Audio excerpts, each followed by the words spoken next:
just walking in Milwaukee tonight. I'm just walking in Milwaukee tonight. So I'm just walking in Milwaukee tonight. I'm just walking in Milwaukee tonight. It's gonna be alright.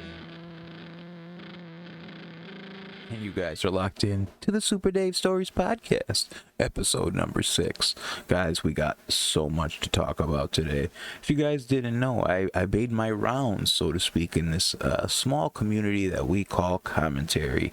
And, I did Badwick stream. And for those of you who don't know, Badwick Productions is a smaller creator who basically makes his bones on Twitch. Now he's dabbling in the Kick and Rumble fields and all these different platforms. And he really has a small fan base that are shared with a lot of outcasts in the commentary community.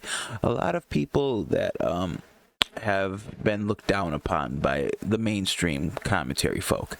And the likes of and people like that, make up Badwick's fan base. But Badwick has been around for a while. He was there when I first started making content, and I had him featured on my very first ever live stream I did, and that was like me, Abby Blackbird, and Badwick. And he didn't know much about me, and I didn't know much about him, but since then we've been following each other's work. And when all this stuff cracked off, when I went in my whole heel mode and just started saying anything and everything that came to my mind, regardless if it would get me in trouble or not, Badwick was still kind to me in DMs. He's still to this day very kind and very polite. So I felt like, yeah, man, I'll do Badwick stream. I've had offers to do Salvo stream, had offers to hop on CJ stream.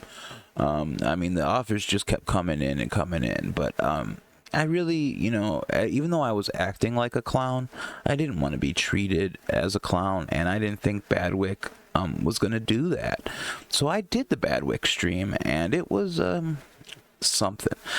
He had a co-host named Lamp. I've seen Lamp on Twitter. I didn't know Lamp was a content creator. I thought he was just, an orbiter, but he's doing work with Badwick now. And it's very interesting, the dynamic those two have. And I'm going to talk a little bit about the whole situation that happened on the Badwick stream. I stayed on his show for over 2 hours. I gave him the content I hope he was looking for. But, I hopped in Badwick's waiting room. For those of you who don't know how this commentary community works is when you appear on somebody's show, it's all done through Discord. So usually a creator has their own Discord server. And then there's 2 different rooms. There's the on-air area, and then there's the waiting room area. And the waiting room area is usually open to the general public, but the on-air room is permissions only. So only people with permissions can pull you into the on-air live feed. So I was, 10 minutes early, like I was always taught. Whenever you're doing something, do it professionally. So I showed up for this interview early. I went into the actual waiting room, and instantly I was greeted by the likes of 2 creatures here in the commentary community who I just don't feel like naming anymore or talking about them. They can make all the content on me that they want. I hope it gives them views. But I don't feel the need to speak on them anymore. I've said everything I needed to say on the Badwick stream about those individuals, but I was like, wow, man, these people are jumping down my throat before I even get on air. I didn't know Badwick's waiting room was public. Honestly, I thought, because we had some prior discussions, I thought he was going to lock all that down. I'm not asking for special treatment, but I just had a few caveats, like, I really don't want to speak on this, or this. And he agreed that that would not happen. But sure enough, it happened, because that's just how commentary rolls. So I'm fighting with these 2 individuals in the waiting room. Come to find out, y'all, this is how much of a noob I am when it comes to Discord. I could have muted them the whole time. But here I am, like, shouting to nobody, like, Badwick, are you going to do something about this, or are you just going to let this happen? Come to find out, Badwick was introducing me on, he was starting his stream, so he had no clue what was going on in his waiting room. So I know now, I can mute people on Discord. If I don't like what they got to say, I think it's called deafening. You can deafen them. So that's a useful thing. But yeah, they got me really riled up before I went on air. And that's not how I wanted to go on the Badwick show. I did not want to come shot out of a cannon like I did. But I had the likes of these individuals like using voice modulators on me, mimicking the way like the most immature stuff. You know, they call it immature, but it works, especially on me. Like, it gets a rise out of me every time. And like, I am talking with my therapist, like, why do I feel the need to react to all this? Why do I feel the need to correct the record for somebody whose credibility is shot? Their credibility got shot long ago. I don't know why I care as much as I do. I think I'm working on not caring.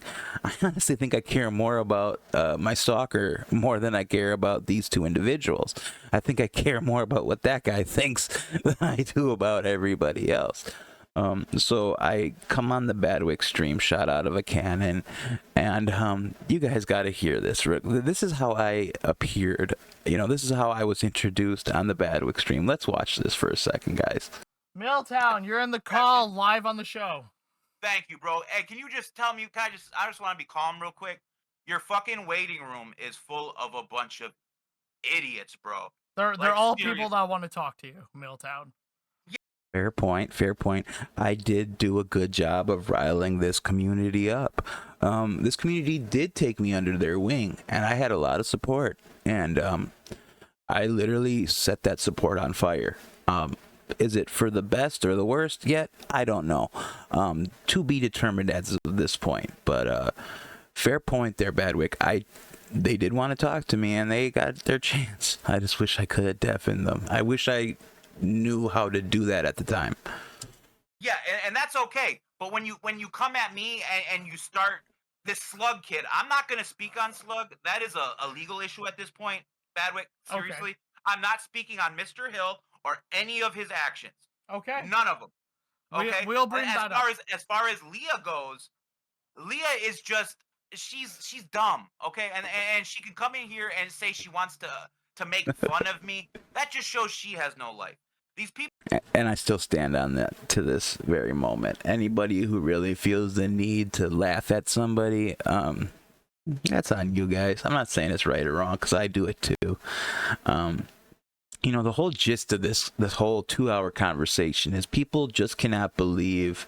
They find me hypocritical because I have issues with certain things, but then I go and watch a content creator like Salvo Pancakes, who literally makes a living making fun of people with disabilities and whatnot.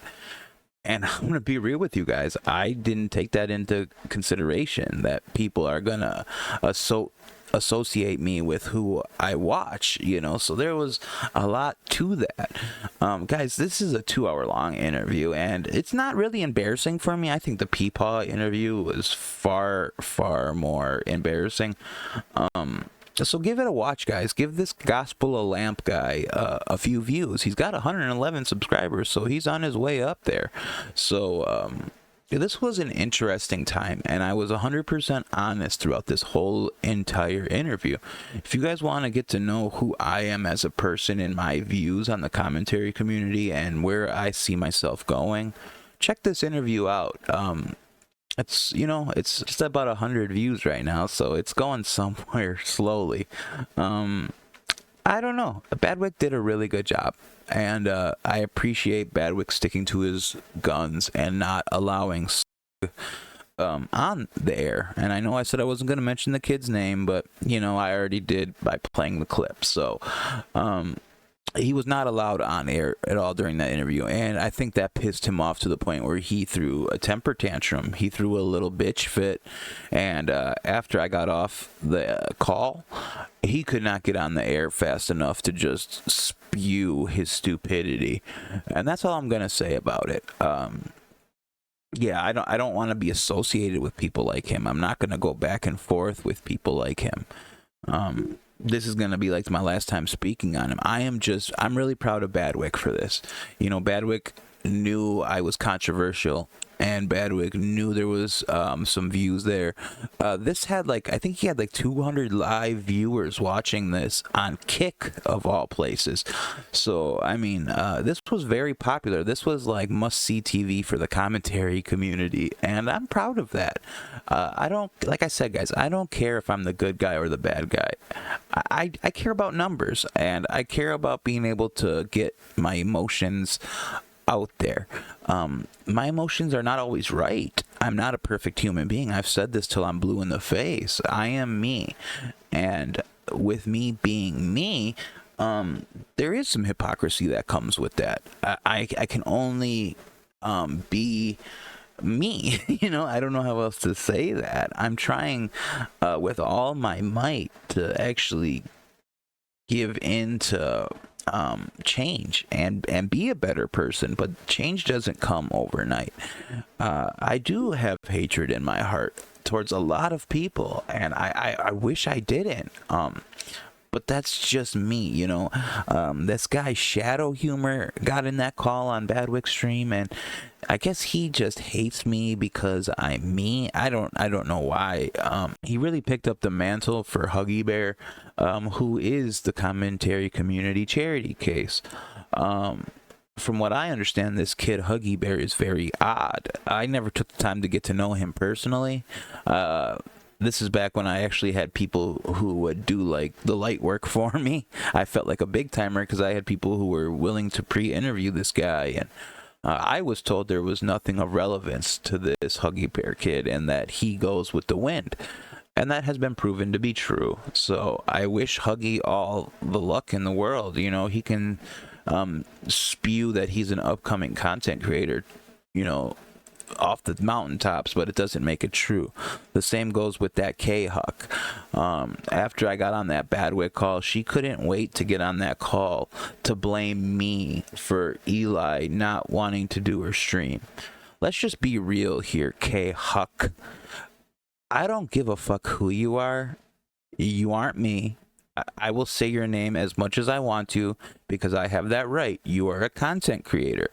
I think you are a fat, middle-class, suburbanite bitch who is going to reap what she sows, and all you prove to me is you are content hungry because your biggest gripe was Eli didn't want to do your stream because of what I posted online.